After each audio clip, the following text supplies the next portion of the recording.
I'm very grateful that you're here. I think this will be a very stimulating way of taking things that are familiar to us in this setting and then going to we will not fortunately have to take the flight, but we'll be in a different locale and we can have an interesting comparison and contrast. So this is the final event in the return of FrackingSENSE, and it is actually the last public event hosted by the Center of the American West for the school year. We do have a number of cool things coming up in the fall, but thank heavens we have a summer before that happens. So, so we will not be so visible for us. So we'll follow the usual drill tonight of having written questions for the speaker, and that is because we are able to get through so many questions, and we do have a good track record of getting, I think, just about every question. The poor man who was, I think, the second speaker in FrackingSENSE who got questions about Estonia that he was not able to answer, but so hold your questions on Estonia for somebody else. But I asked the question anyway. Okay, so we're proud to be concluding this series by widening our range and exploring in an international context. We're thinking about an issue very central to Western American life today. In September of last year, I went to a conference at Mount Royal College in Calgary, where I got to hear a very interesting panel of speakers talk about social and cultural and political responses to hydraulic fracturing and natural gas development in Canada and in the United Kingdom. This was a great experience for me, genuinely refreshing my point of view, unsettling and shaking my point of view to a degree, since some of the events and trends that the speakers discussed seem to match very directly with events and trends in our locale, and some of what the speakers presented and explored seemed very unlike the patterns at work in Front Range, Colorado.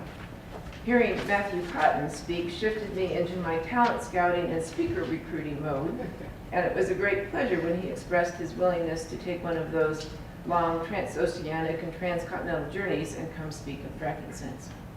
Matthew Cotton is an assistant professor of environmental policy and planning in the Department of Urban Studies and Planning at the University of Sheffield.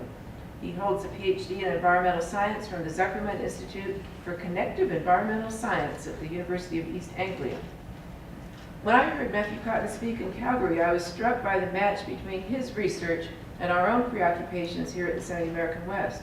As you can see in his bio in the program, he studies topics that are very much in play in 2015 in Front Range, Colorado: stakeholder involvement in environmental governance, the development and evaluation of participatory decision-making processes, and procedural environmental justice. It's a mystery to us here in Colorado why our governor did not recruit you to come speak to our oil and gas task force on these matters, and that might, I see now why they reached so few conclusions that they put forward. Just a little problem with their speaker invitations. Did you see, by the way, the newspaper, there was a thing where the Keystone Institute wants to start another oil and gas task force, and how fun. So we'll get you here for that next one if we do go for another. I also had to be struck by his sense of humor, and as many of you know, the Center of the American West does have funding from a generous donor to start a humor initiative. So we can occasionally invite a dull speaker who has no sense of humor, but we will be penalized for that with our humor initiative. So we're safe tonight. Look at that, he's laughing at this dumb joke. He's laughing at that, so that's a good sign. Also, it seemed particularly interesting to me that Matthew Cotton has looked at case studies in a range of topic areas: nuclear waste management, electricity transmission systems, and shale gas exploration. At the end of this evening, expect to leave this room. And by the way, let me remind you that you write your questions and hold them up, and then people from the center circulate around and bring the questions to me, and then I come up and ask those questions at the end. And when we leave this room, you may expect to be a person with a revitalized curiosity and a generally re-energized mind, as aspects of life that seemed universal and familiar and predictable become creatively denormalized, and as we return to our own geographical setting with a sense of its similarities and differences with, shall we say, our mother country. I've never used that phrase. I've never referred to England as our mother country. You don't hear it very often, probably for good reason. Are you offended? I couldn't? Oh. Okay, our father, no, probably doesn't make it any better. Our uncle country. We're going to be in our uncle country, that's okay. So, okay, and now, ladies and gentlemen, I am pleased to introduce to you Matthew Cotton speaking on the politics of shale gas in the United Kingdom.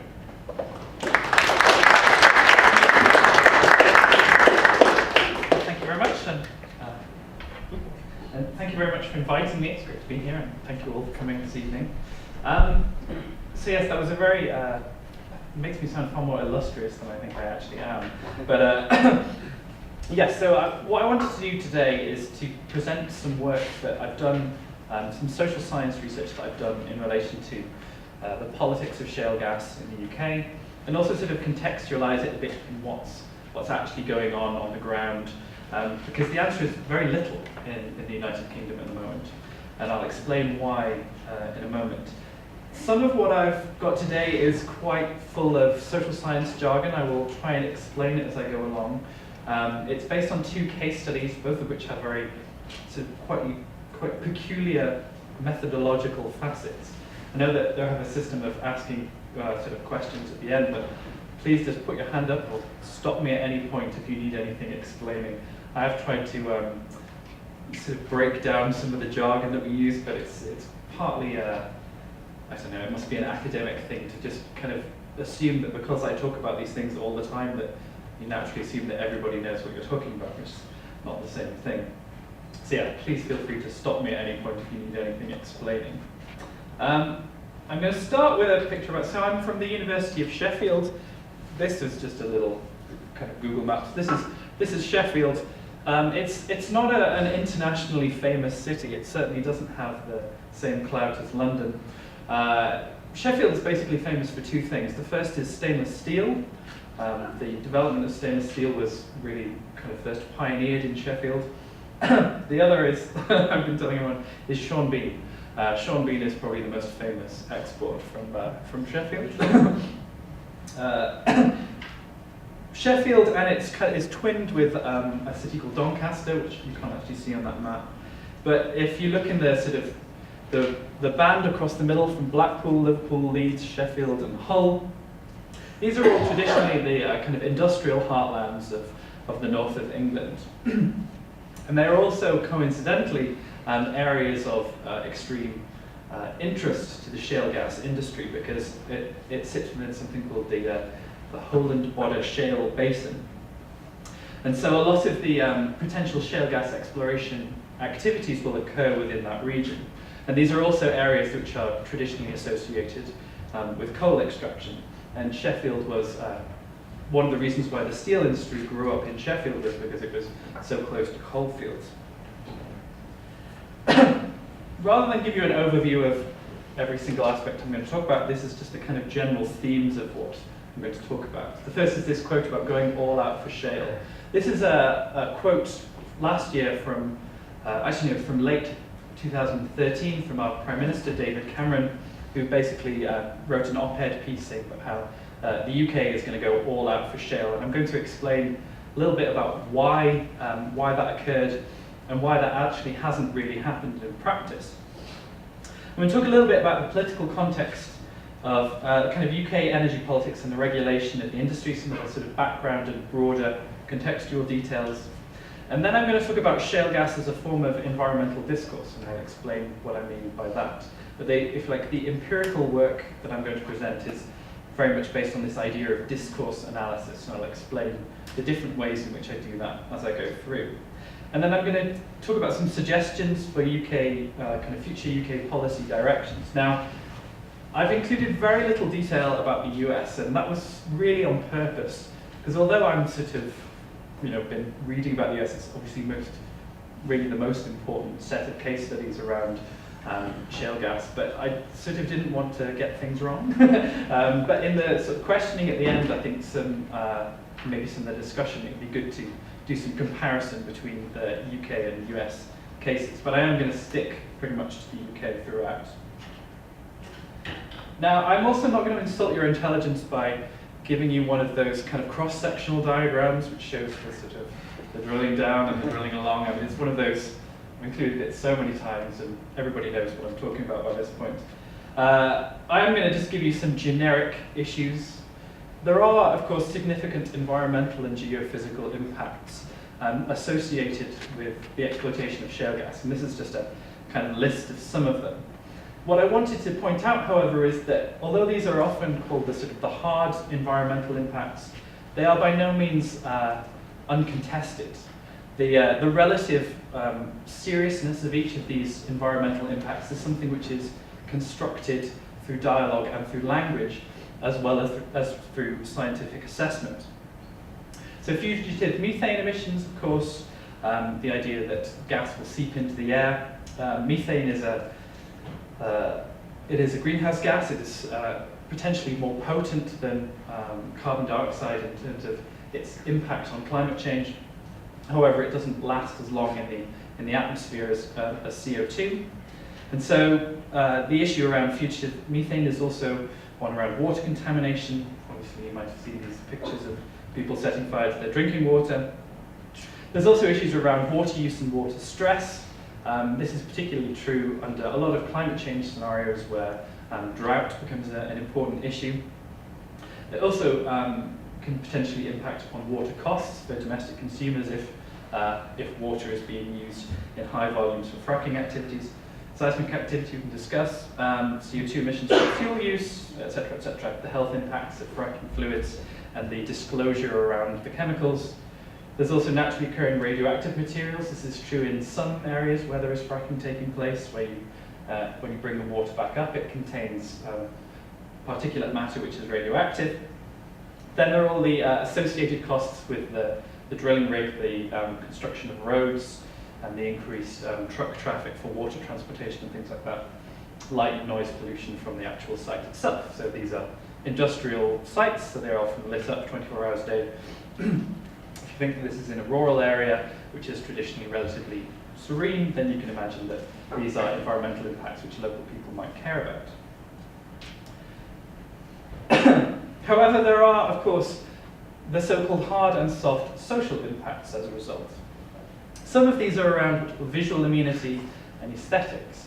This is particularly true, like say, if you are to change a non-industrial rural landscape into something which includes an industrial technology in the center of it. From a social science perspective, some of the interesting issues around industrial development in rural places can be framed in terms of problems around place attachment and place identity. Some of the work that I did on other issues around putting pylons in the countryside and wind farms is the reason why people object to these is not necessarily because the technology they think is dangerous or just because they think it's ugly. It's because it is industrial. It is the idea that you're a rural person who lives in a rural place. You put an industrial technology, it becomes an industrial place, which disrupts your sense not only of the landscape, but also of yourself, how you identify as a rural person. And so this is the idea that it disrupts your attachment not only to the place in which you live, but your identity as that type of person. And so this kind of psychological dissonance that it creates is one of the primary motivating factors for public opposition to those types of developments. And this is sometimes also the issue of technological stigma. This is an issue that I've looked at particularly in relation to nuclear power. If you ever watch The Simpsons on TV, there's Blinky, the three-eyed fish. There's the idea that if you live in a nuclear contaminated environment, not only do people from outside the area view the area which contains the nuclear power station as contaminated, but also the people themselves. They'll ask questions like, do you glow at night, and things like that. So there are sort of technological stigma issues around so-called kind of dirty industries in particular places, so that the people themselves become stigmatized for living close to the technology. There's also issues around not in my backyard. It's an expression that I particularly dislike. Not in my backyard is often presented as a motivation for opposition against a technological development, and yet it's often used as a pejorative term, a way to essentially label the protesters as just being selfish, self-interested, or place protectionists who only care about land use values and property values and the impacts of technologies on those things. There's also issues around public participation and community benefits. This is sometimes called procedural fairness in siting and national policy making. It's a question about who gets invited to the table to discuss what happens around shale gas policy and where things get cited. And this is something I'll explore a bit in the presentation. There's also the issue of regulation. In the UK, we have this sense, there is a very strong dialogue that all the problems that have happened in the USA won't happen in the UK because we have such strong regulation. Now this is partly true. We do have quite a strong environmental regulatory system, although fracking kind of falls between a number of stools. There isn't a single fracking policy, and there isn't a single regulator who is involved in the kind of regulation of the process. And also there are different regulators involved at different stages. So those involved at exploration are not necessarily those that are involved in the kind of commercial exploitation or the closure of a site once a well has been depleted. Again, things like property value impacts. This is particularly true in the southeast of England, where they've recently, I think 2 weeks ago, discovered a new enormous oil field in the Weald Basin. And yet it's also one of the most economically advantaged communities in the UK, where people's house prices are in the kind of millions rather than the kind of hundreds of thousands. And so you can see that any kind of compensation or community benefits package which might be offered to a community to accept kind of new shale gas or conventional oil exploration in those areas is unlikely to offset the depreciation of the value of house prices. There's issues around regional economic development and jobs. There's lots of jobs promised as a result of kind of new fracking activities. But the question is, who are these jobs going to go to? If they are particularly skilled jobs in engineering, most of the jobs will probably go to US experts, because you have all the experience, you have the engineering and technological know-how, and the chances are if it's a profitable well, we will simply import that expertise from elsewhere. And then there's issues around energy prices and fuel poverty. The UK is not energy secure in the sense that we are self-sufficient for our own energy needs. And this creates a lot of conflict as we begin to think, where do our fossil fuels come from? And again, that's something I'll discuss. So in terms of actual resources, you can see on this map, in the sort of dark green are the kind of currently identified shale deposits. You can see with that map where I drew Sheffield, somewhere in the middle, a lot of the important kind of shale gas exploration is occurring across that band in the north. But there are also licenses, the kind of orange blobs are the licenses giving exclusive rights to exploration and drilling. I'll explain the licensing process a little bit in a minute. But at the moment, the kind of two gas plays that are of interest are the Bowland Hodder gas play running across central England, and the Liassic shales of the Weald Basin. They have different geology, but I'm not going to go into that. In terms of resource estimates, the British Geological Survey of recoverable resources have shown 2.7 trillion cubic meters in the Bowland Shale and less than 1 trillion cubic meters in the Weald Basin. All in all, those would make the UK energy secure or energy self-sufficient for around about 50 years at current consumption rates. Again, the industry estimates are slightly higher, but then again you would tend to expect industry estimates to be slightly higher simply because they have a bit of an interest in, in trying to get external investment. It looks more lucrative if they can show that those, if the actual resource rates are higher. What's important to notice is that the UK's push towards shale gas really happened from about 2010, 2011. It started, except that there was a seismic tremor. There were two seismic tremors, relatively weak, magnitudes of 2.3 and 1.5 respectively, which were experienced near Priest Hall. On the kind of left-hand side, the top left, you can see that sort of slightly yellow shaded section. That's Blackpool, which is here. Blackpool is a kind of former Victorian tourist resort. Has Blackpool Tower, a miniature replica of the Eiffel Tower. It's an area which is extremely economically depressed because, of course, since the invention of the package holiday, all these kind of tourist towns on the coast have suffered rather a great deal.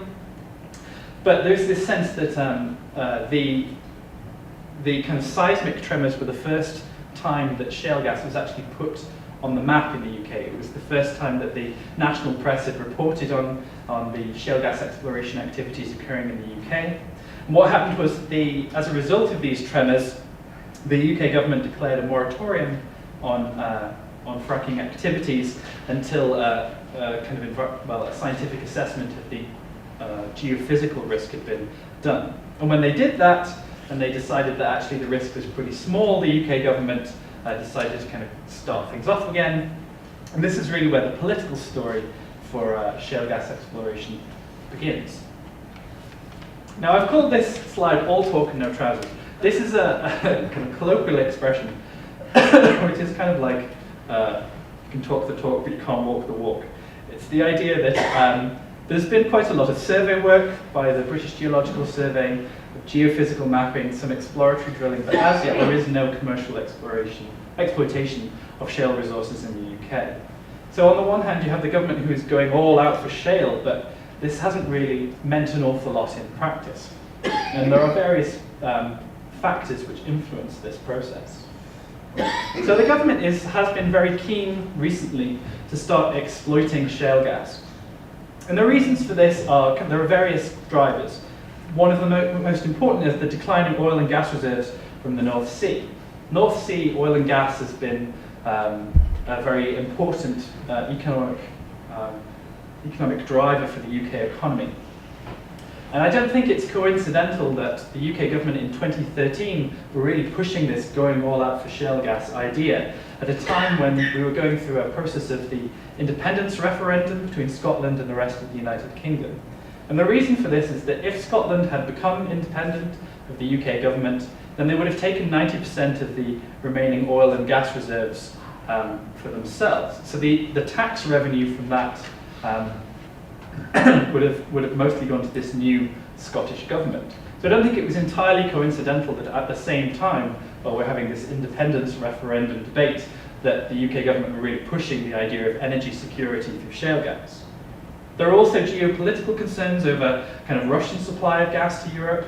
There's this kind of recent Ukraine crisis and cooling diplomatic relations between the UK and Russia. And I suppose most recently, the kind of depressed oil prices and continuing concerns of OPEC's power and control of oil and gas production. So all of this kind of adds up to a sort of a discourse, if you like, of domestic energy security within the UK. And the other kind of major influence is the Climate Change Act of 2008.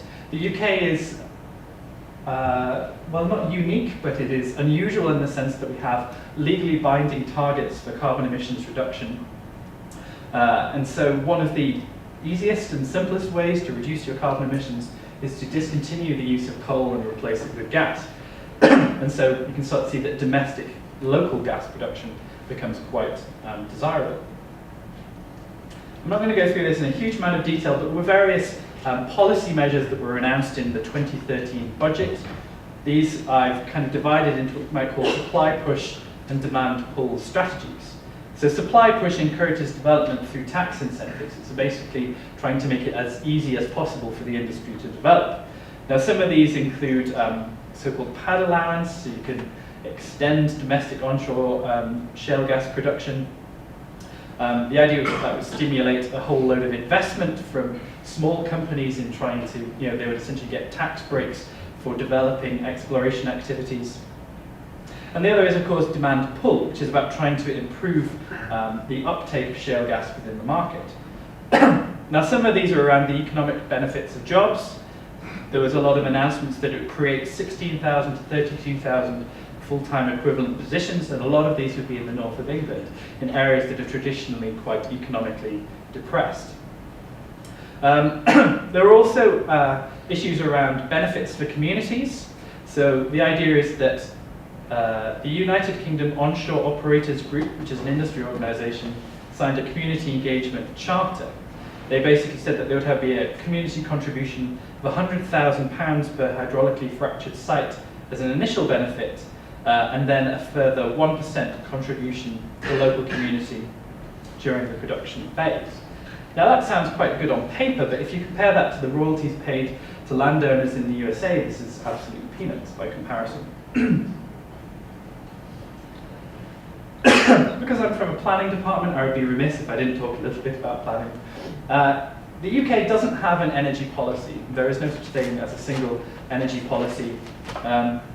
What we do have, however, is a united policy on planning. So the idea is that there are lots of different planning systems in the UK, and the UK government tried to join these together in something called the National Planning Policy Framework.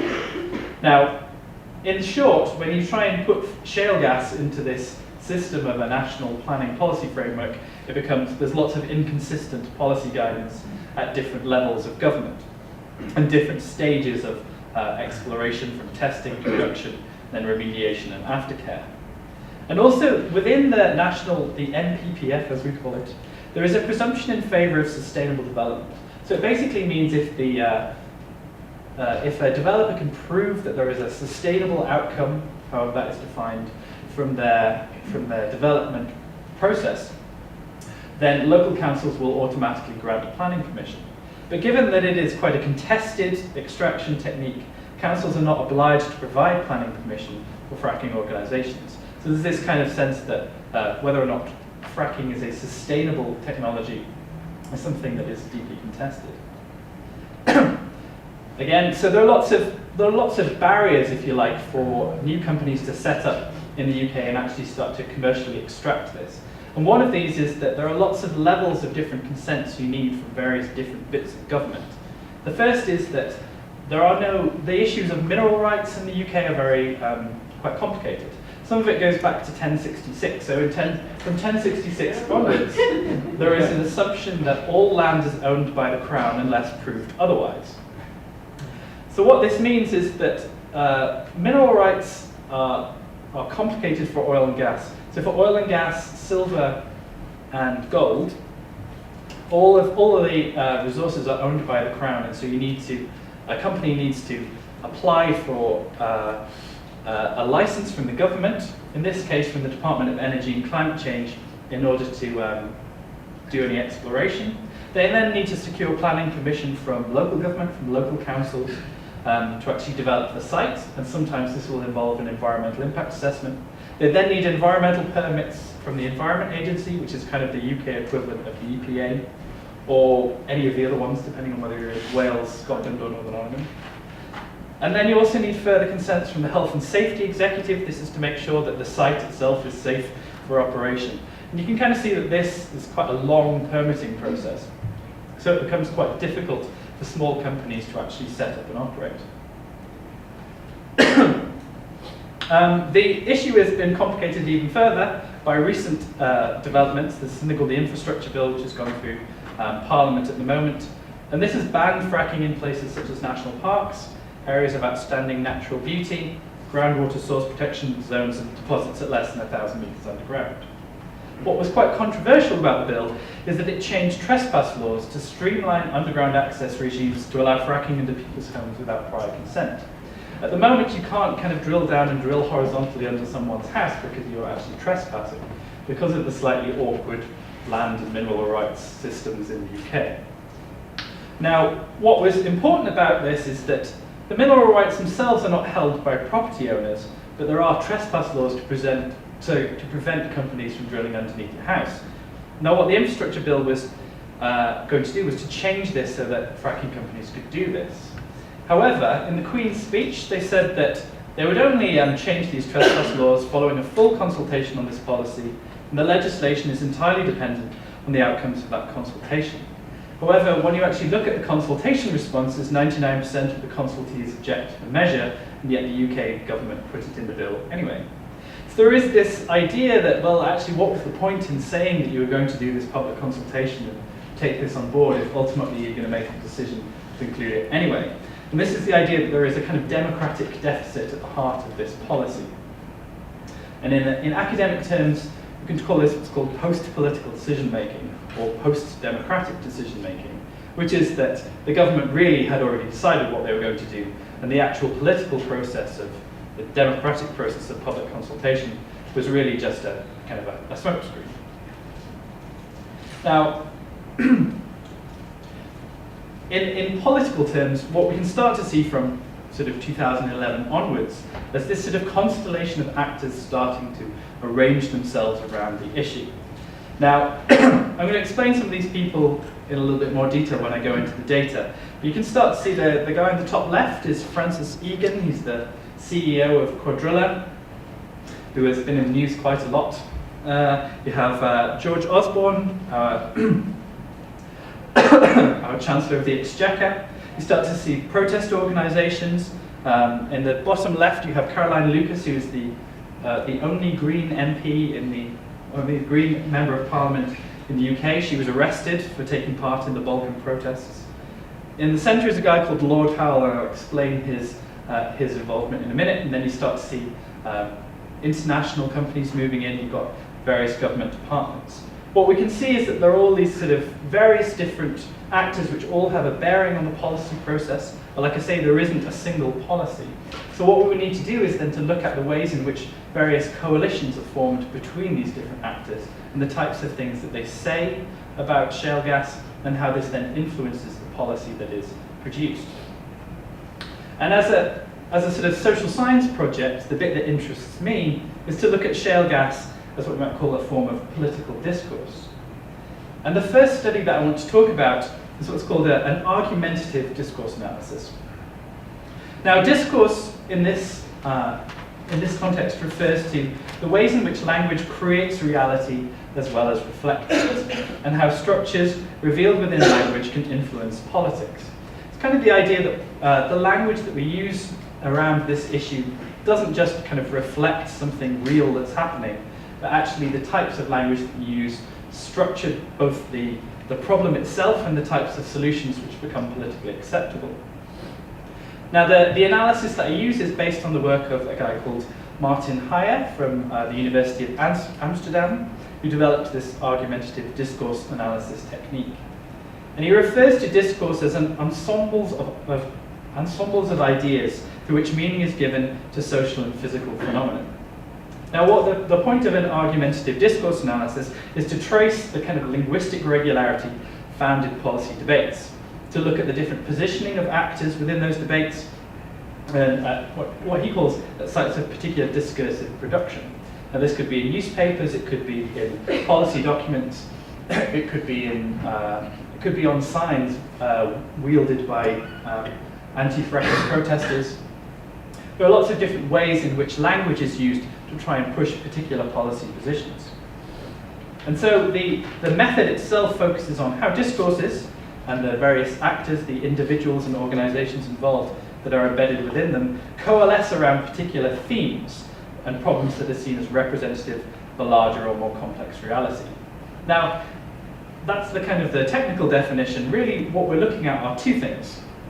The first is the idea of a storyline, which is to dominate the perception of the ecological dilemma in a specified period. Now, a storyline is essentially the kind of the main issue. If you were to try and summarize a problem and the way in which it is presented, you could summarize it very simply as a storyline. Now, this might read a little bit like a newspaper headline, or it might just be a simple idea which everything hooks into.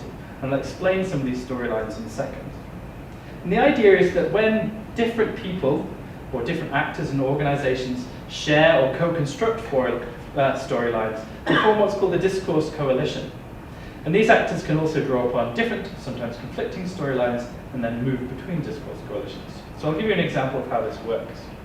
So if we understand discourses as reflecting different values and motivations of these coalition members, then you can see that what you get are coalitions which form between groups which are often traditionally quite distinct, but then kind of cluster around a particular way of framing a problem.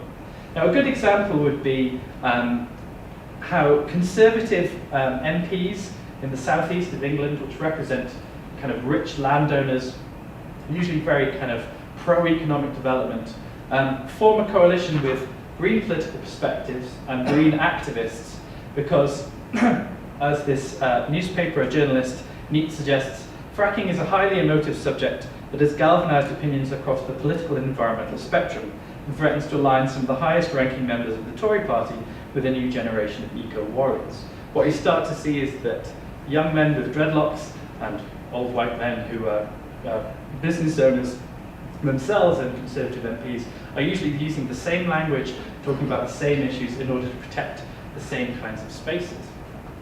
And so what you see is that these are not traditionally coalition actors in the sense that they are embedded in the same sort of networks and know one another and have the same values, but simply they latch onto the same storylines and so form a discourse coalition. Now, the methods for my kind of research involved interviews with various different key actors, politicians, local council members, people within the shale gas industry, activists, non-governmental organisation, people, consultants, the British Geological Survey, the Environment Agency, local social movements and scientists. It's a kind of real mix of different people. I also did some work with newspapers, so looking at basically kind of an online repository of newspaper articles, and then kind of text mining for quotes, primarily looking for sort of sound bites which flesh out and contextualize these storylines, and then essentially treating newspapers as one of these sites of argumentation. Now, to give you some examples from the data, what we can see is that at the very top of the government, we have David Cameron, our Prime Minister, saying that fracking has become a national debate in Britain, and it's one that I'm determined to win, and we're going all out for shale. It's a very strong political statement that you're favouring shale gas, and that he realises that there is public opposition. He's determined to kind of win over his opponents. George Osborne wants to be a leader of the shale gas revolution, who has the potential to create thousands of jobs and keep energy bills low for millions of people. There's a very kind of clear sense that this is an energy security issue. It's about global economic growth and the UK's position in energy politics worldwide. So in one sense, you have this kind of very clear, if you like, an economic discourse. What was interesting is that at no point have I found either of these people talking about climate change in any significant way. So there's this sense that the climate change agenda, the environmental agenda around shale gas, has not really become part of the top level government discourse on this topic. Now, when it comes to kind of storylines, one of the things that I want to talk about is the idea of it being clean and dirty.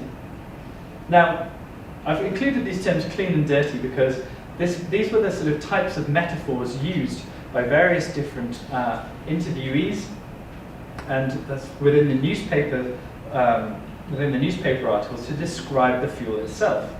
So I had an interviewee with a member of Quadrilla, one of these exploration companies, that said, simply put, the burning of gas is a much cleaner carbon option.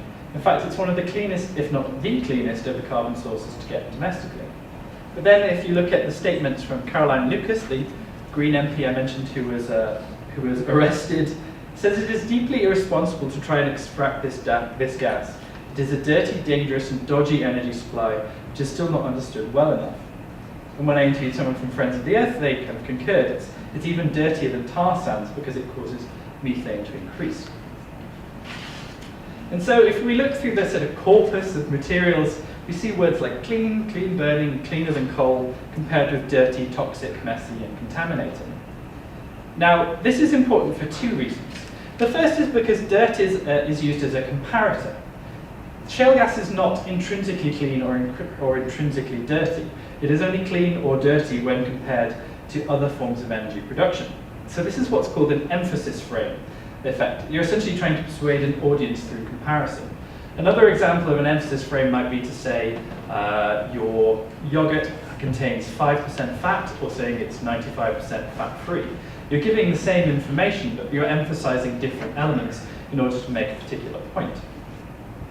And so we can see that this idea that dirt, that it's either dirtier than coal or it's cleaner than coal, it's dirtier than renewables or whatever. We can see that what these actors are trying to do is to use the language and the metaphors of cleanliness and dirtiness in order to try and persuade an audience of their own particular moral position or the moral value of shale gas. And this comes on to the second point, which is to look at the sociology of dirt is really quite interesting. Dirt is, as seen by Mary Douglas, who's a very famous sociologist, wrote a lot of work on the idea about dirt and rituals around dirt and cleanliness and purity. And what she said was that dirt has nothing to do with whether or not something is intrinsically dangerous or whether it's intrinsically harmful. It has a lot to do with the idea about matter being out of place. An example might be that you eat your food off a plate, and while you're eating it, it's food, but when you've finished and you put your knife and fork down, the plates become dirty. You take them and you put them on the side of the cabinet to be washed, and then some people actually don't want to touch them again. there's this sense that that is dirty now, that it's because you've moved them from one place to another that it becomes dirty. And that's this kind of idea about the moral dimensions of invisible risks. So a lot of the concern around fracking is that what you're doing is you're taking water and chemicals and you're putting them underground, out of sight, out of mind, that it's in the wrong place, that it shouldn't be there. It's not that it's intrinsically more dangerous than any other form of energy extraction, or that you're necessarily going to get cancer as a result, but it's simply because it shouldn't be there because it's in the wrong place. And so there's this idea, the dirt metaphor has a lot to do with the places of risk. So the first storyline is around cleanliness and dirt. The second is around transition. So when you look at this kind of corpus of interviews, you see words like transition fuel, destination fuel, bridge fuel on the one hand, and then other kind of activists saying, oh, it's a roadblock, it's a diversion, a distraction. They use words like quagmire as well. Now, what interests me a little bit is the kind of the metaphors that are used. These are all geographic metaphors about movement and movement through space. What this means is that there is a discourse coalition amongst all the actors that business as usual is not a viable option, that we can't continue to use energy in the ways in which we currently do. But whereas the kind of pro-shale gas actors are very much around transitioning to a new renewable society, with clean alternative energy, and that shale gas will kind of bridge that process away from coal and nuclear towards renewables via gas. The activists see this as a distraction, as moving it away from renewables. Essentially, it creates this sort of geographic language, which is again comparative. Shale gas is always placed somewhere in the middle between the dirtier fossil fuels and the cleaner renewables. And what this language of transition does is to kind of create a geographic space where this is discussed. And finally, I suppose one of the other issues is around a discourse of what I call procedural environmental justice. That's a kind of a long-winded term. Another is social license to operate. Now I'll give you an example. So Quadrilla began exploration activities for a shale gas site in Lancashire, and they managed to get permitted site licenses without triggering an environmental impact assessment. You don't have to read this next bit. The short answer is that under current regulations, if you want to build a fracking pad which is 1 hectare or larger, you have to do an environmental impact assessment. So all of the sites that they put in for were 0.99 hectares. Now this is fine in the sense that they kind of maintain their regulatory obligations. They are working within the rules. But this is one of the things which stimulated so much kind of local opposition. Was this sense that they weren't playing fair, that they had something to hide, that they weren't really, they weren't doing what the community wanted. And so this is the idea about what's sometimes called a social license gap, that there is a sort of intangible trust relationship which you need to create between industry and communities. And doing things like this damages that trust relationship before you've even started to do any extraction. You can also scale that up. So, as I mentioned, the main area where we're looking at fracking is in this kind of band across the north of England, these northern, traditionally industrial towns. Now, I mentioned Lord Howell, that guy's picture in the centre of my set of actors. Now, he was the former Energy Secretary and a Conservative life peer, Lord Howell. He said that shale gas is suitable for the desolate regions described as unloved places that are not environmentally sensitive. He even described Blackpool, which I mentioned, as being in the northeast of England. It's not, it's in the northwest. So when he doesn't even know much about the town that he's talking about, it doesn't give his opponents a lot of confidence in what he's saying. Similarly, another exploration company, Alkane Energy, the head of this company said that the traditional heartlands of the Midlands, like Birmingham and the north, so Manchester and Sheffield, should be fracked before the southeast in order to save the industry from becoming bogged down by a storm of protests in rural areas like Bolton and Sussex, which is in the kind of more pretty rural southeast. So what you can see is that there is a north-south divide. UK politics is very much driven by a north-south divide. London is a far more, London and the southeast have property prices 2 or 3 times higher than the northwest and northeast. There is a huge concentration of wealth and infrastructure in the southeast of England when compared to the north. Now this is important as an MP for Lancaster in the northwest of England said, because he suggested that Lancashire has become the UK's energy base, and the north gets the dirty end and the south sucks up all the energy. So there's this kind of sense that the productive economies of shale gas are all going to be in the north of England. The ones using all the energy in an energy-intensive area like London are going to be in the south. So there is an environmental justice issue there, but on the sort of on the national scale. So just to kind of summarise, shale gas is an emergent rather than an established policy issue. There is a clear kind of top-down policy strategy coming from the highest levels of government. We're going to go all out for shale through these different mechanisms to try and encourage industry investment and kind of market uptake. But at the same time, we're starting to see kind of growing and connected local activism, which links issues of environmental justice with the kind of national and global scales. So local activists in Bolcombe in Sussex will call upon activists from the USA, in Australia. They share information, they share networks. And they also what's called jump scales. So they start by talking about local issues, but then they want to talk about national issues around energy policy and around climate change, which go beyond the kind of local self-interested so-called NIMBY response. There's also these kind of what I call sort of discourse coalitions which emerge in unusual ways. So we're starting to see green activists and Conservative MPs talking about the same thing. The fuel itself is both unclean and clean, and the extraction process is both fair and unfair. These are kind of issues which are inherently contested, and they're contested through language and the ways in which different actors position themselves within these debates. But what appears to be largely missing from the discussion is that of climate change. It's absent from government framing of the problem, but not by the activists themselves. So we already start to see a disparity between the issues which local people care about, which are quite national, quite climate change related, and how the government is positioning itself on shale gas as a policy issue. Now, how much time have I got? Okay, so this is not going to be as long, but I wanted to talk about how I wanted to take this a little bit further. And essentially I wanted to kind of drill down a little bit into how different stakeholders perceive these different issues and how they form and what kind of issues stick out for them. I wanted to understand the areas of consensus and disagreement within these discourses. Now this is where it gets a little bit complicated because I use a slightly odd methodology which I'm going to try and explain, but if you don't understand, please stop me and I will explain more. So what I wanted to do is to understand how different stakeholders from industry, from local activists, all the different kind of people that I talked about, understand these various issues and how they relate to what we call other broader environmental discourses. And I used a methodology called Q method to achieve this aim. So I'm going to start by explaining the methodology. It's described as what's called a quali-quantological method. Now if you can say quali-quantological 5 times, I'd be quite impressed.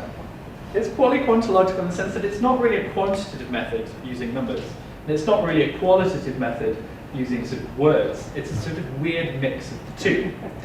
I like the word quali-quantological, which is the main reason why I included it. Now the idea is that you start, in order to start this method, you start by collecting statements about a topic. And the way you're supposed to do it is described as in a similar way in which a botanist might collect rare plants. So you don't necessarily start with a particular sampling method. It's really about trying to just go out there and discover what is being said about the topic.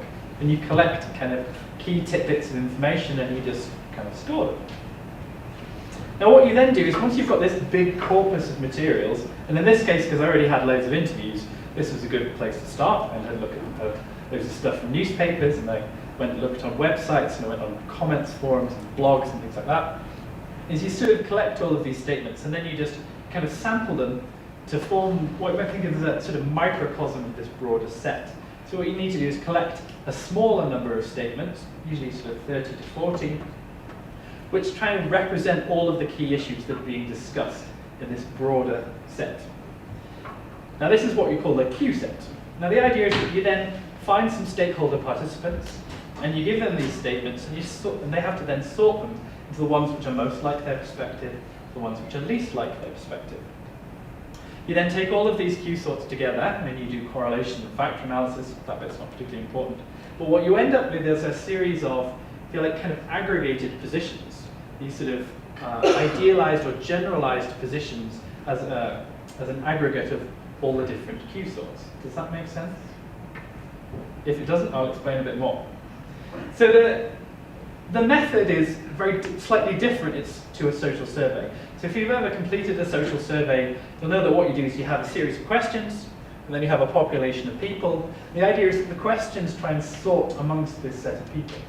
So the group of respondents in your survey is usually demographically representative of something. It could be the population of the US, it could just be the population of Boulder. But the idea is that the questions act as variables which sort amongst this group of people. Now a Q-sort actually essentially is an upside-down survey. So the idea is that the statements themselves that you collect are representative. They are representative of the debate. And the people sorting them then act as variables aggregated from different participants' perspectives. So it's a sort of generalized account of all the people who thought the same thing. Now, so just in practice, collect a bunch of statements, you sample them. In this case, I used a kind of qualitative method, thematic analysis, that's not important. You find some participants. Now, ideally, the participant selection should be kind of varied. So some industry people, some activists, and then various people in between. You do your statistics, and then what you get are a series of factors which you then reinterpret as in a sort of narrative form. And then finally, you look for areas of agreement or disagreement between factors. And this is the important bit. This is why I actually did this, was because I was interested in the areas that people agree and the areas that people disagree on these topics. And these are important because they're indicative of points of consensus and conflict within public debate. And if you think about this as a controversial policy issue, these are the kinds of issues where you'll get kind of conflict amongst different stakeholders. And that was kind of one of the reasons for doing it. So what you do is you've got your statements in your Q set, and you all give them a number. So each of these numbers corresponds to a different statement. And the numbers along the bottom are really the ones which are +4, the ones which are most like your perspective, the ones that -4 are least like your perspective, with 0 in the middle being neutral.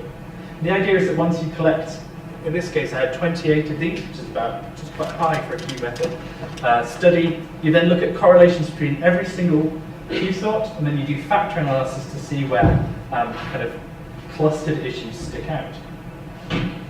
And what you get at the end is what's called a factor array. The whole thing is 40 statements long, but these are the first 11. So if you can just kind of read some of the statements. Some of them are shale gas is a clean fuel, it's good for consumers because it drives down gas prices, etc., etc. Now the numbers on the side essentially represent kind of the composite of what people thought. So one factor represents a position, so here this person put +4 on this issue, which is that I'm concerned that investment in shale gas will reduce investment in renewable energy resources. So as a composite of a bunch of stakeholders, most of them were concerned about the kind of gas prices driving down investment in renewables. But you can see that -3, so factor B, strongly disagrees with this. It's almost a kind of polar opposite. It's -3. They're actually very, and you can kind of see that by looking at the patterns of relationships between agreement, disagreement across all of these statements, you can kind of get this picture about who agrees on what and who disagrees on what. And so the three factors, the three emergent discourses, if you like, I've given them a label. So one is don't trust the fossil fuels industry and campaign for renewables. The second is that shale gas is a bridge fuel. It's all about economic growth and environmental skepticism. And the third is about place protective action and legislating in the public interest. So just, this is a very, very kind of basic overview of the key themes. So the first factor, the first kind of composite group of stakeholder perspectives is concerned about shale gas stifling investment in renewables. They think it's unclean. The issues that they were concerned about are climate change, groundwater contamination, and fugitive methane. But interestingly, they weren't that bothered about light pollution or road traffic. They distrust industry and local government, but not really national government. They're skeptical of the economic benefits that are claimed by the industry. They're averse to trespass law, legislative change, and are in favour of mobilisation of social movements of opposition. So they're very much, if we don't get what we want, we will form an activist group against it. By contrast, the other factor was all about shale gas as a bridge fuel. They stress economic development whilst maintaining greenhouse gas reduction relative to coal. They're economic pragmatists concerned with extraction efficiency, business growth, job creation, and community development. They're extremely skeptical over the media portrayal of the risks, and they really don't think that a lot of the environmental impacts are all that serious. Naturally occurring radioactive materials, water use and contamination, and landscape disruption were all seen as not particularly important or not particularly of concern. Now, in some respects, this is kind of quite a clear polarization between what you might think of as anti-shale gas and pro-shale gas. But I suppose the interesting bit are the areas of consensus and disagreement between the two. The third factor is a bit more nuanced in the sense that they're really concerned about protecting places from shale gas, but they're not NIMBYs. Now, what's kind of interesting is that they really wanted to try and protect the local area from fracking, but they weren't particularly bothered about house prices. They weren't particularly concerned with their own personal interest, but rather the broader community interest. They recognised that there were some socio-economic benefits from shale gas extraction, but were still wary of climate change effects. What they were really concerned about was the governance of shale gas. And they really wanted to trust the regulators, and they wanted to strengthen regulatory processes in order to protect local communities. But they really weren't that bothered about public participation. In fact, they didn't want local communities to have the final say, which is kind of indicative of a trust the experts position. But what they did call for was lots of access to information for local developments and risks. So it's a slightly different way of thinking about it. Rather than saying the community should have the final say over what gets built, it's really, we should trust regulators to build it for us, but we should really know what's going on. So what you can see is that there are lots of areas of consensus. Interestingly, all the factors, so essentially all the participants, agreed that public access to information is paramount, that it's really important that people know what is going on in their local area, and that they know what kinds of fracking fluids are being, what are the chemical composition of fracking fluids and things like that. Road traffic wasn't a major concern, which is slightly different to a lot of the survey work done in the US, where actually some of the major issues are around traffic and noise. They also weren't that bothered about property values, which is also slightly strange given that there are potential property value effects.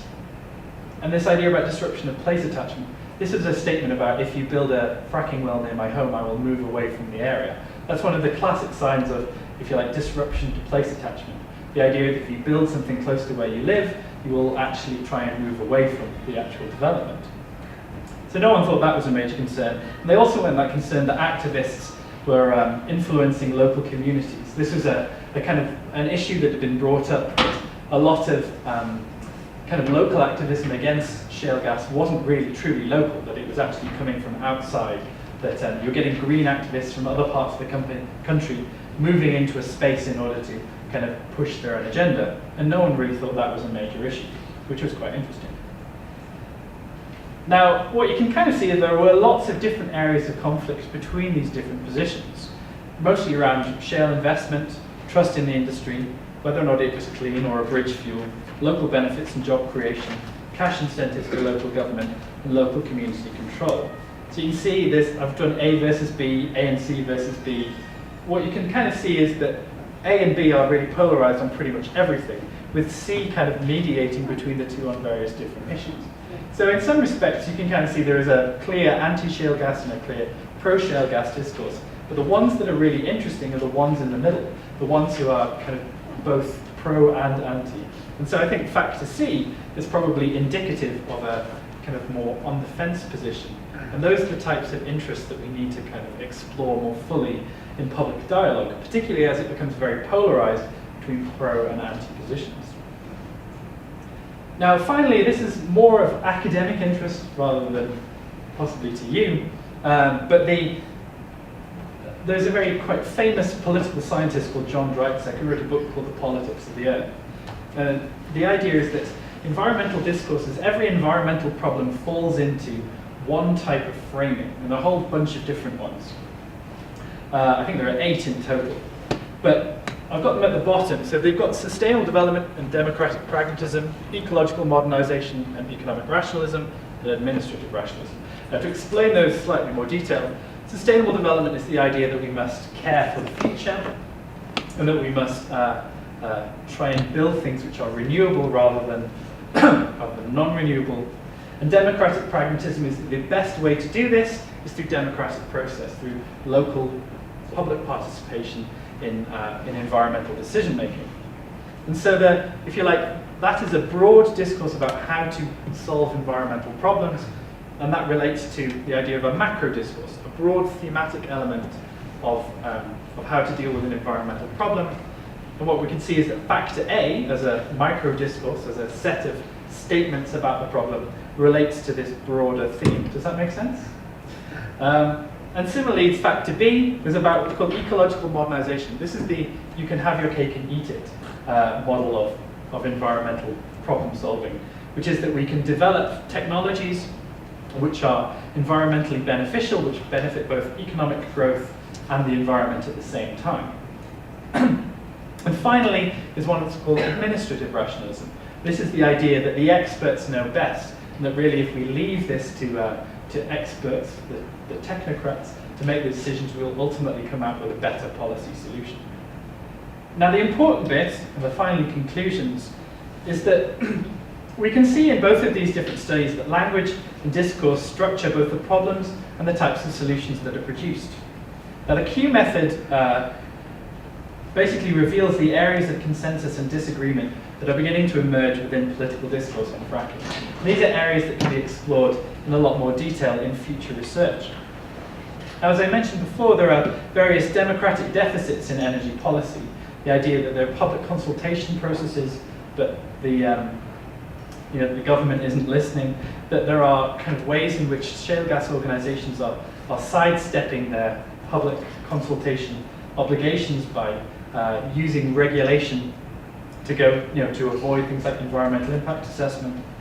And these are opportunities where these different competing rationalities, competing ways of solving the problem can be more fully articulated. And if we don't listen to them, then ultimately we'll just create more policy conflict. Now, some of the potential solutions are things like a national level public dialogue process. This has been successful in a number of really controversial issues in the UK.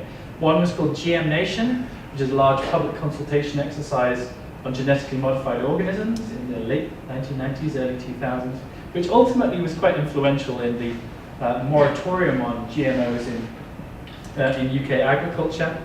There's also dialogues around the use of nanotechnologies and on nuclear waste management. There are lots of ways in which government organisations can stimulate a broad public consultation on a controversial policy issue, but they haven't done so on shale gas yet. And I think that would be certainly a good thing to do. We could also do more survey work to explore the prevalence of these different discourses and how they fit within the public's construction of the problem. So we could actually see whether or not the public thinks the same way as the stakeholders used in these studies. And also, because we don't have a single policy framework, there isn't a single fracking policy in the UK. There are lots and lots of different policies which influence it. And so what we see is that there's contestation, there's conflict emerging at lots of different political scales. At the level of the site, where people start protesting, at the levels of local government, where people don't know whether or not planning permission has been granted or the grounds at which it has been done so, at the level of national government, because we have a government which is going all out for shale gas, and yet we're not really seeing much development within the industry. With regulators, because people don't know who is involved in regulation at different times or at different scales, and with the industry itself, because sometimes they sidestep opportunities for public consultation altogether. So what we can see is that there's lots of different ways in which the public can come up against these different types of authorities. And what I think is really important is to start from a more kind of blank slate, what should we do about fracking? And one of the most important mechanisms for doing that is a more national level public dialogue process. So thank you very much for sitting through all of that. If you are interested in some of the kind of details of these publications, those are the references. They're all available for free because the UK is unusual in that we now have an open access policy, so everything that's published must no longer be behind a paywall. It must be available to the public. And if you want copies of the preprints, Google my name and look for Academia Edu, and you should be able to find any of them. And if you've got any questions, just let me know. That's my email address at the bottom. Thank you very much.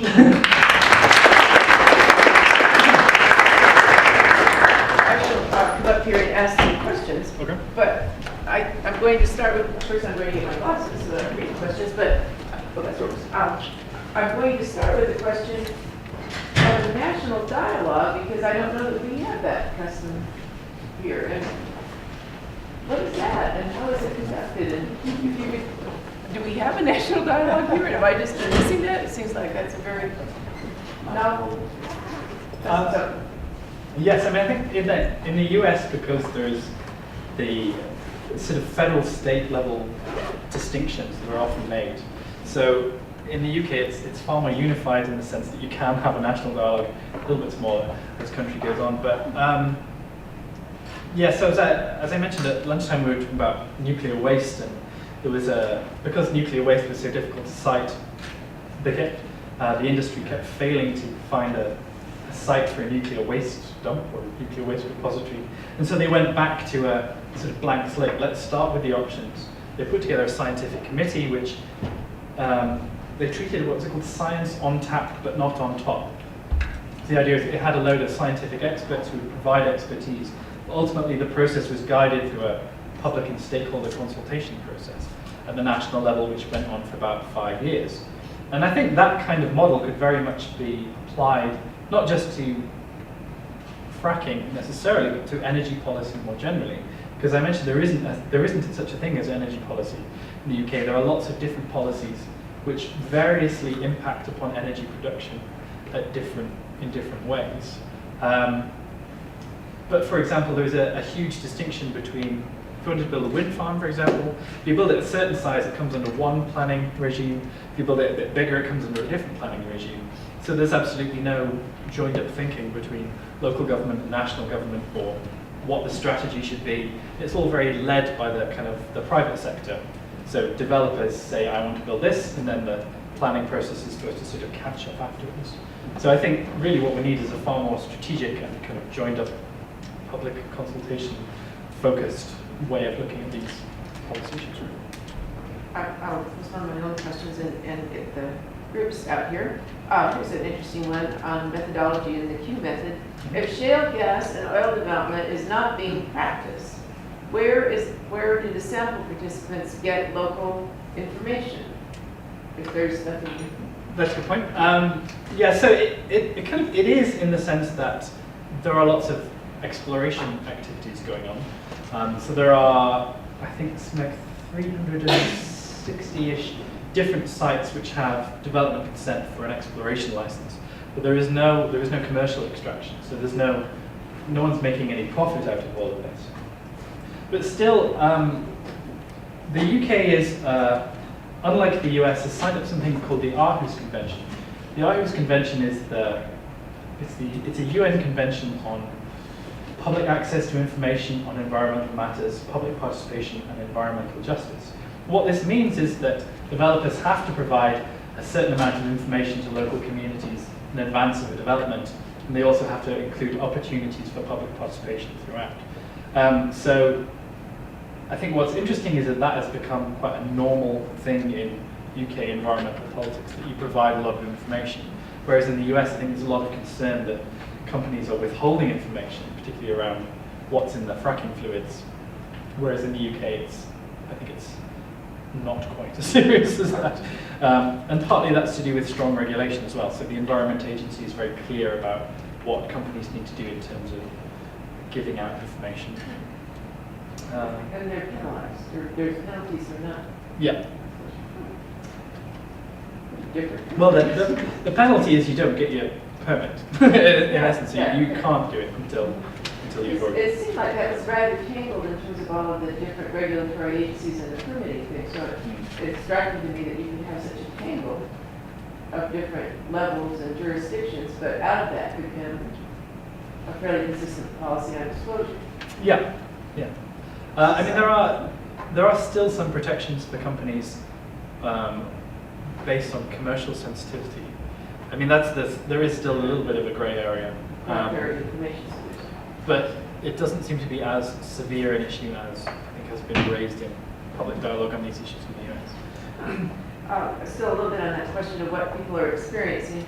How much experience do your survey respondents have with oil and gas production in their environments? And would that help us understand the lack of concern over road traffic and infrastructure impacts?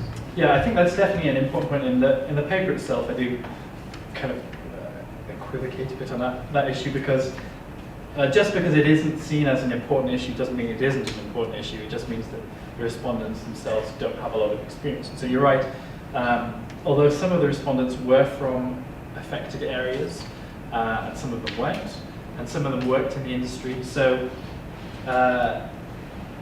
yes, it was interesting that even the ones who were affected by shale gas exploration activities weren't that concerned about road traffic. But of course, when you get to the more sort of full-scale, commercial production, I'm sure that issue would change quite significantly. Gasland. Has Gasland, the Josh Fox movie, so they had a big impact on the UK fracking debate. So I guess I'm still, the notion of a place that would not, are you people who like dust in the air? I mean, I just don't quite get how the road trafficking would be such a matter of difference. Rumbling, are you at these lorries? You call them lorries, right? And you're like them for that's a good question. I think, well, partly I suppose it's about population density and experience of traffic. But the Gasland, I mean, on the Gasland's point, Gasland has had the Gasland film had a lot more influence, I think, in other countries, particularly in Australia and France and Germany. It's had very little impact, I think, in the UK. Only some of the activists I spoke to mentioned the film, but it's not something that was on general release, so it's really had a huge impact. I think it's partly, again, an issue of kind of issue salience, because fracking isn't happening in lots of people's backyards at the moment. So it isn't something that has really gripped the public imagination an awful lot in the same way that it has in certain states in the US. So I think if and when it does, films like Gaslands will become far more part of the political discourse. This is really quite a political culture question. Do celebrities play a big role in the discourse in the UK? And have you had visits from Matt Damon and Mark Ruffalo and Princess Kate and Prince Charles used to take a lot of issues? Are you having people who do not have degrees in petroleum engineering or geology, or do you have celebrities out there having thoughts? No, actually, not really. I think this is a relative. Yeah, I mean, I think it's quite a relatively recent phenomenon that we start to see, sort of film actors talking about issues of risk. I mean, the same is true of vaccines. We've got Jim Carrey being a very anti-vaccine person, on food health, on all kinds of different issues, including fracking. But we don't really necessarily have the same culture of celebrity involvement in kind of risk politics, I think, in the same way. That's not to say it won't happen, but it doesn't seem to have happened so far. Seismic matters. Does it matter that tremors are what put fracking on the public agenda? Would the conversation be going differently if it had been something on the surface instead of the subsurface, a spill, for example? That's really interesting, because the seismic tremors were the first time that people really had even heard of fracking in the UK, was when that occurred. It had been reported on in the national press. But it sort of quickly became usurped by other issues, and I think it kind of moved from, the big concern is seismic tremors, to a little bit around, the sort of Gasland issue around contamination of water. And then we kind of quickly realized that actually we don't get a lot of water from groundwater. The way in which we manage water is very different in the UK, I think. And also there was a sense that, well, actually we have pretty strong environmental regulation of water, so that's probably not going to be the issue. And it very quickly moved towards discussion of climate change. I think it went from sort of seismic tremors to water to climate change really within the space of 2 years. so the debate kind of evolved within both kind of newspaper coverage and also just from talking to different activists about the types of issues that they raised. And so climate change has really become the sticking point, I think. And I'd be interested to see if the same is true in the US, where there's a far greater level of skepticism around climate change than there is particularly in Europe, and yet there seems to be more concern about kind of local environmental impacts. So there is a kind of bit of a difference there. But if I could follow up on that, just that you say that Cameron is not speaking of climate change. He mentioned briefly in a debate in Parliament that he'd heard that it was better for climate change because it reduces. That it's generally cleaner than coal. But that's about it really. And I think in the UK, because we have this, the Climate Change Act of 2008 sets these legally binding targets, but it's unclear what the penalty will be if we don't meet them. So it's this kind of, it's a sort of looming, 80% reduction of 1990 levels of CO2 emissions by 2050. So it's kind of always looming in the horizon. We'd have to do this.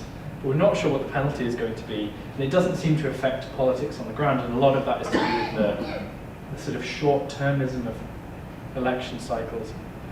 In the last, because we're about to go to the polls again in May, but in the last election, it was very much think green, vote blue. It was the Conservatives wanted to position themselves as an environmentally friendly party.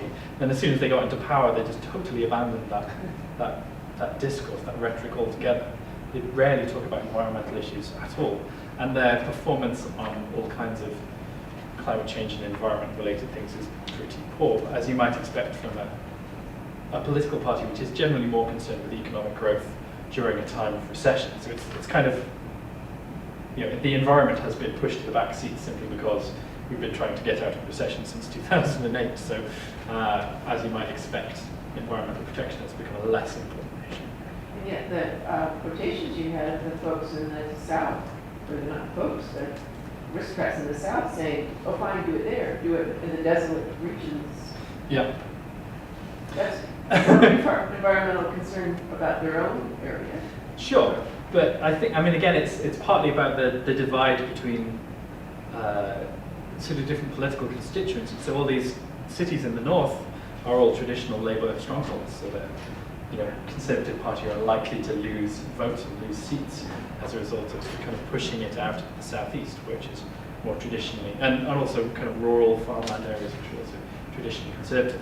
So there is a kind of there's very much there's a political geography to it as well, I think, around which cities are okay to put the desolate regions of the north are never going to vote for the Conservative Party anyway, so you can kind of push things. Yes, the desolate regions, which I live in. Back on seismicity and earthquakes. In Oklahoma, earthquake activity has been increasingly attributed to deep water injection wells from petroleum production. These quakes have not yet been tied to fracking, these injection wells. Is there deep water injection? Sorry, my brain's getting is there deep water injection in the places where earthquakes occur and are reported? Have there been any preliminary conclusions reached to date on the cause of the earthquakes? Are they located in potentially seismic areas? So your seismic episodes seem to have been much smaller than yours. Yeah, I think it's partly about the geology of the UK. It sort of sits kind of in the middle of a tectonic plate. There's very little seismic activity in the UK at all. So I think part of the issue around seismic activity is the compounding of, sort of fracking with other geological activity in the area. So you can have geologically unstable regions, which you then frack and become even more unstable. Whereas in the UK, I think most of the effect will be from the fracking itself. So it's less likely to be sort of severe earthquakes, if that makes sense. Again, I don't quite understand the geophysics of it all, but I think there's been some work at Durham University which is looking at seismic activity and seismic risk, and they have concluded that in certain areas of the UK there are greater risks than others, but in the band across where I mentioned from sort of Cheshire to Yorkshire, that's not seen as a major concern in a way that it might be further south. And then there's a follow-up on the question of when the Oklahomans are really going, the politicians are going to acknowledge the connection, which seems to have changed quite a bit in the last week or so. And if you were keeping up on Oklahoma politics, you were a normal character, so we might have you off the hook. But instead ask you about it. Well, I will now, because, yeah. So, terminology, is hydraulic fracking used primarily to obtain shale gas? Is that why you mentioned the output of shale gas and not the dirtier burning output of oil? So really, where is oil in your research and investigation? Well, it is mostly around gas. There are gas plays in the north of England. Strange enough, so about 2 weeks ago now, they've discovered a larger oil field in the Weald Basin in the south. But a lot of that will be from, if you like, more conventional extraction rather than fracking. Again, because a lot of the oil extraction is offshore, we don't have a lot of experience of onshore oil and gas extraction generally. So there's also coal bed methane, which I haven't talked about. But yes, so I think in terms of the north of England, we're definitely talking about gas. In the south of England, we're talking about gas and oil, but the oil extraction is more likely to be conventional rather than fracking. I don't know whether that makes a difference to the politics ultimately, because really we are just talking about a difference in the types of engineering involved, the different types of techniques. I would be interested to see if conventional onshore oil exploration is more or less publicly acceptable to the fracking equivalent, but I think only time will tell on that issue. How can we quantify this? I guess is a more method of study questions. How can we quantify language like dirty and clean to make objective comparison and find meaning in patterns of its use? Those two terms. That's a good question. I'm not sure actually. It's whether or not it's necessary to kind of quantify it. I mean, you could essentially. I mean, you could in a public survey, you could have kind of rank ordering of terms. You can go from most like my opinion to least like my opinion, and then essentially count up the number of people who thought what. Which might be one way to expand on that sort of Q method idea to looking at how this permeates through a broader population of people. But yeah, I think I'll have to give that some thought, because it's an interesting point. How does current shale development affect current and future use of coal or renewables in the UK? Well, coal extraction is kind of on the way out, because there are no, like I said, the national planning policy framework has a presumption of sustainable development, and so it's basically impossible under various bits of legislation to get environmental permits for a new coal-fired power station. It'd be very, very difficult. There is some discussion around coal combined with carbon capture and storage as a potential option, but the technology for carbon capture and storage is still kind of at the testing phase. We don't have an infrastructure for CCS. So, yeah, so there isn't really a lot of talk about new coal. I think there is a lot of talk about new nuclear builds, and there's a lot of talk about particularly offshore renewables. I think most of the investment and development in renewable energy technology at the moment is in offshore wind rather than onshore wind. This is often because offshore wind is seen as a less politically controversial option. There's less opportunity for I suppose public contestation around the issue.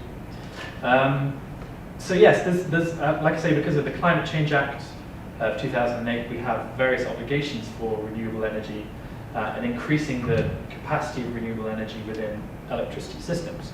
So, like I say, most of that is going to be offshore at the moment. I think I know the answer. I'm guessing I know the answer. Are UK shale gas policymakers looking at Colorado regulations for fracking operations, water filtration, methane leakage, casing, lining? Are your people looking at our people? I'm not sure about Colorado specifically. I do know that the US situation is very much kind of put in a box and said, well, this was bad for reasons X, Y, and Z. And a lot of it is to do with, it was presented as the regulation wasn't strong enough. Too much of the exploration was just wildcatism. Didn't have the, I suppose, the environmental consciousness that we have in the UK. But also it's seen as a major draw because, you know, it was so successful economically, produced, you know, energy self-sufficiency for the US, reduced imports from liquefied natural gas. And so there is a real sense in the UK that we wanted a kind of piece of that action. And yet at the same time we thought we could do this without having any of the problems because our regulatory systems were so much stronger. So I think the US is very much positioned as a cautionary tale. But the irony, of course, is that we don't have any of the industry expertise that you have here. If we wanted to start a shale gas industry, it would almost have to be entirely imported expertise from the US. So I think a lot of the talk about job creation and things like that is slightly disingenuous in the sense that it's not going to be jobs for local people, it's going to be jobs for expert oil and gas engineers from outside the UK. But again, all of this is sort of based on, you know, these very strong environmental permitting processes, the lack of space, you know, its population density is so much higher, and the kind of much stronger local government control over what gets planning permission and what doesn't. So whether or not we will, it is unlikely that we will see the same kind of dash for gas that occurred in the sort of mid-2000s, 2010, up to 2010 happened in the US. A couple of concluding questions. Okay, you did not say the words public health. And that is such a preoccupation in our world about public health studies, exposures, the difficulty of an experimental situation with an exposed population and medical records of this. So that agitation about the uncertainty of public health studies, and that's very big. And is it absent in your? Almost entirely, I would say, which is quite interesting. I would say. That, I can't take that in, so I'm trying to fathom that, because it's so omnipresent in our... Yeah, I think, I mean, if you kind of track the issues in the US, yeah, it's gone from things like water contamination to air pollution, you know, and the sort of air quality issues, which are starting to become, I think air quality is starting to become a political issue in the UK again, but it's mostly around diesel engines in London. I think that's, so it's interesting that we always thought, you know, we have such strong, you know, we have quite strong air quality regulations as well, but it's only really quite recently that we're starting to see major cities breaking international air quality standards. I think London recently kind of just broke its air quality standards again. And so it's becoming part of the political agenda. Whether or not fracking then feeds into that, I think is, again, may or may not happen depending on how big the industry is. But it's not really part of the public discourse at the moment. We listened to BBC in the night when we were sleepless, so I should know the answer here. But it seems to me a little bit surprising that you would have a national leader coming out so strongly for a practice and to be having so little impact. Is that something that you are surprised by, or is that what a prime minister usually ends up with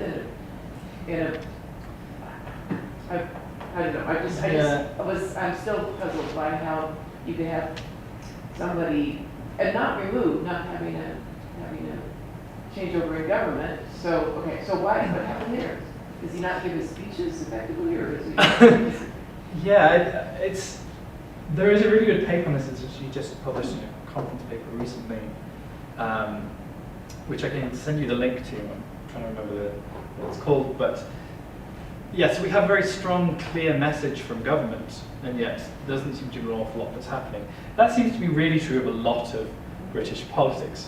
It's partly the way in which the government is, the way in which parliamentary politics occurs in the UK. Even if you come out very strongly in favour of something, it's not like we don't have a single policy, we don't have an initiative, a blue ribbon commission, and everything sort of flows from a clear policy direction. Really what happens is the Prime Minister will say something, and then they have to start building a kind of coalition of like-minded actors, including scientists and industry people and local politicians as well, in order to kind of get that policy measure taken through.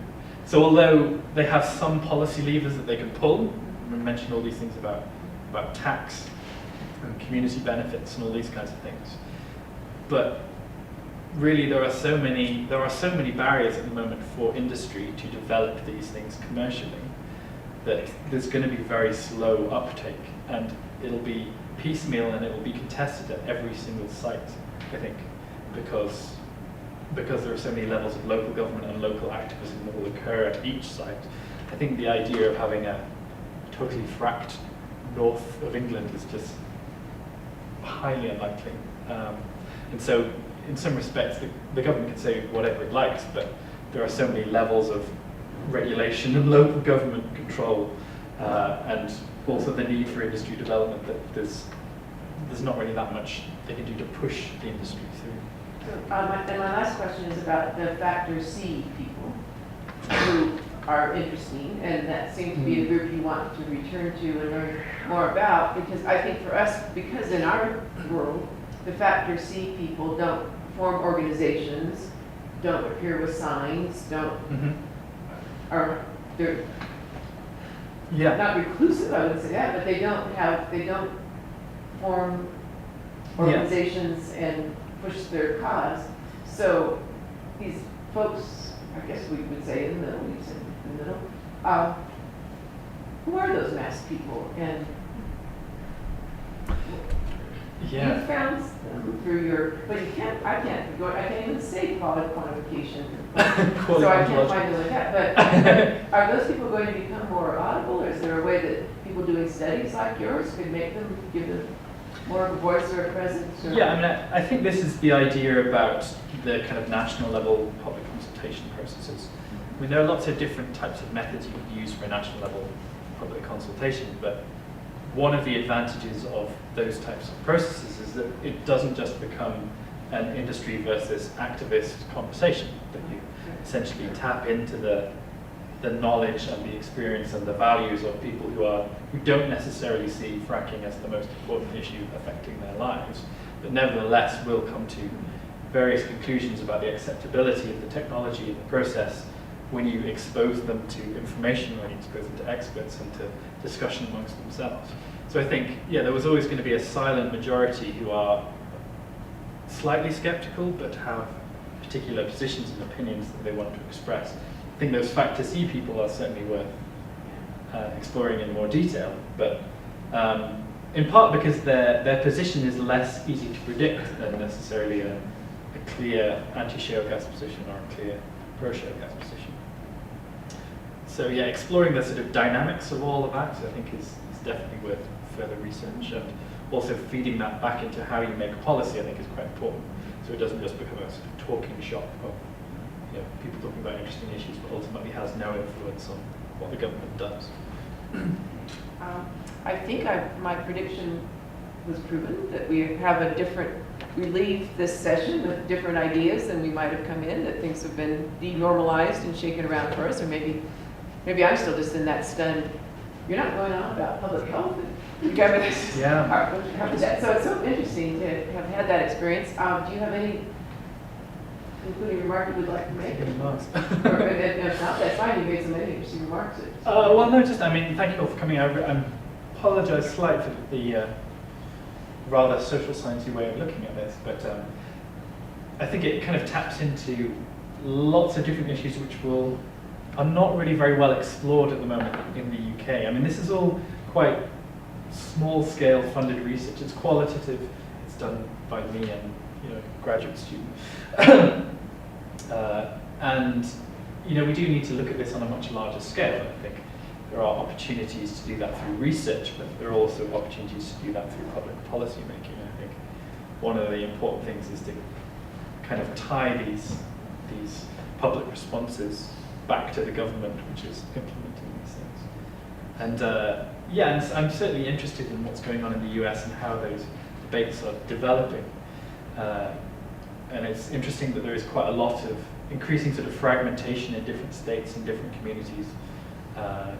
You know, some communities calling for moratorium, some really benefiting economically, others suffering a lot from the environmental impact. So I think there's a lot that the UK can learn from the US situation. I think we need to overcome our reticence in looking at comparative research between the UK and the US. So many of the projects I see around these problems are very much based in the UK, looking at the UK, not really looking outside. And I think certainly a cross collaboration between the UK and the US would be very productive. Certainly for the UK, I'm not sure whether the same would be true the other way around.